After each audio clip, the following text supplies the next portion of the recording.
हे काय बघतोय? सुरक्षा व्यवस्था कुठे आहे भारताची? जर तुम्हाला आधीपासून याची धमकी आली होती तर त्यासाठी योग्य ती पावलं का नाही उचलली गेली? का नाही उचलली गेली भारत देशाने? काय त्या यासाठी तुम्ही आता त्यांच्यावर अटॅक करा, काही करा, पण हे झालंच का याचं उत्तर द्या. संरक्षण व्यवस्था कुठे होती? तिथे एवढी पर्यटक स्थळं गेली होती, तिथे का नव्हतं संरक्षण लोकांना? का नव्हतं? आणि कुठून आलं त्याच्याजवळ गणवेश? ह्यावर का बोललं जात नाहीये? का तुम्ही धर्मावर जाताय? अरे प्रत्येक भारतीय माणूस आहे आणि त्याच्यावर हा हल्ला होतोच कसा? का होतो हा हल्ला? उद्या उठून आपल्यापैकी जातील म्हणून काय असं करायचं? कुठे आहेत देशाचे मुख्य आहेत ते? कुठे आहेत? ते भारताच्या बाहेर होते, आता आले भारतात आणि आता गेले तिकडे. मग आधी तुमचं संरक्षण व्यवस्था होतं कुठे? का नाही आलं ते लोक? काय तो प्रत्युत्तर काय देणार तुम्ही? पण ही माणसं कुठून आणण्याची गेली आहेत ती? एवढ्यासाठी का जाता भारताची माणसं? प्रत्येक पर्यटन स्थळावर तुमची सुरक्षा व्यवस्था आहे कुठे?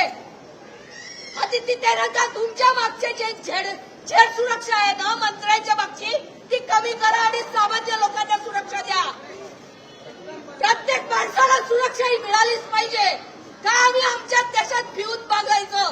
का भिवून जायचं? का आमच्या हातात हे नाहीये? आम्हालाही कायदा सुव्यवस्था कळते का? कोणी संरक्षण मंत्री नाहीये तिथं बघायला? स्वतः प्रत्येक जण बघतायत मला खुर्ची पाहिजे, मला सत्ता पाहिजे, मला पैसा पाहिजे. का? आणि आमच्या दारी येतात भीक बघायला मताची. राज्य मताची किंमत राहिली आहे कुठे? तुम्ही ईव्हीएम मध्ये घोटाळे करता, तुम्ही खुर्ची पाडता, तुम्ही राज्य, तुम्ही सरकार बदलून टाकता. आमची मतं राहिलीत कुठे? आमची माणसं राहिलीत कुठे? आणि आमच्या माणसाची जीवाची किंमत राहिली आहे कुठे? कसे काय तिथले लोक आहेत ते येऊ शकतात गणेश इथल्या पोलिसांच्या गणवेशात आणि तिथे हल्ला करू शकतात? आले कुठून त्याच्याजवळ ते गणवेश सगळे? हे कुठून आलं त्याच्याकडे सगळं? ह्याची आधी उत्तरं द्या. तिकडे सुरक्षा व्यवस्था क्या नव्हती ह्याची उत्तरं द्या. ते कोणाचा धर्म विचारून गेले हे उत्तर नाहीये त्याच्यावर. आणि दिशाभूल करू नका लोकांची. तुमची सुरक्षा यंत्रणा तिथे का नव्हती याचं उत्तर द्या सरकारने. आणि प्लीज असं दुःखद घटना असेल ना सामान्यांनी व्हिडिओ काढायचे बंद करा. आणि त्या कुटुंबावर काय अवस्था आली आणि तुम्हाला ते व्हिडिओ काढायचं सगळ्यांना कशाला काढायचंय? मजा येते म्हणून व्हिडिओ काढतात. अरे तुम्ही तुमच्या ग्रुपवर पाठवायला काय आमच्या बाजूच्या सोसायटीवाले? अरे दुःख बाळगा की त्यांच्या घरातच काय वेळ आली आणि कोणामुळे? सरकारमुळे ही वेळ आली आहे. कुठे आहे सुरक्षित आपला देश? आणि कुठे आहे आपला महाराष्ट्र? कुठे नेऊन ठेवला? प्रत्येक वेळी सामान्य जनतेला वेठीस करण्यात येतं. सगळेजण आपापली खुर्ची बघून आपापल्या केबिनमध्ये आहे ते सुरक्षित आहे. सामान्य माणूस नेहमी भरडला जातो. सामान्य माणसाची सुरक्षा आहे कुठे? आहे कुठे सामान्य माणसाची सुरक्षा? फक्त आणि फक्त आपला महाराष्ट्र सरकार देश फोडण्यामध्ये आणि केंद्रीय सरकार देश फोडण्यामध्ये व्यस्त आहे.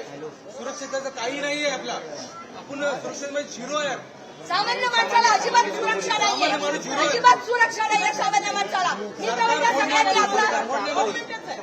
सरकारच जिम्मेदार आहे. सुरक्षा व्यवस्था नाहीये कुठे? सामान्य माणसाला राहायचंय. सरकार हे सरकार फोडण्यामध्ये फक्त व्यस्त आहे. अरे आम्हाला खुर्ची पाहिजे, आम्हाला हे पाहिजे, हे सगळीकडे चालू आहे. माणसाची सुरक्षा आहे कुठे? सुरक्षा आहे कुठे माणसाची? सगळ्यांनी उघडा. एवढे सगळे जेवढे व्हिडिओ काढत होते ना कोणाली बोला जायला पाहिजे. काय गरज काय आहे तुम्हाला? आता मला सांगा तुम्ही उद्या फिरायला जाणार नाही का? प्रत्येक पर्यटन स्थळावर आता असुरक्षा. प्रत्येक पर्यटन स्थळावर त्यांनी आता हाय अलर्ट केलं. आधी का नाही केलं?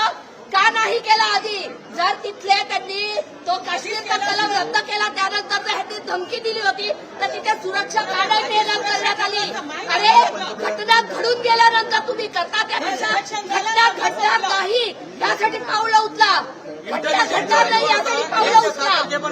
1 ते 7 तारखेपर्यंत इंटरनेटचा रिपोर्ट होता की ते करत होते तिकडे त्या हॉटेल्समध्ये फिरत होते. मग कार्यक्रमाचं गव्हर्नमेंटला धमकी दिली होती. गव्हर्नमेंट काय ऍक्शन घेतली नाही गव्हर्नमेंटनी? आधी फेल आहे त्यांची. तुम्हाला फक्त पैसा हवाय,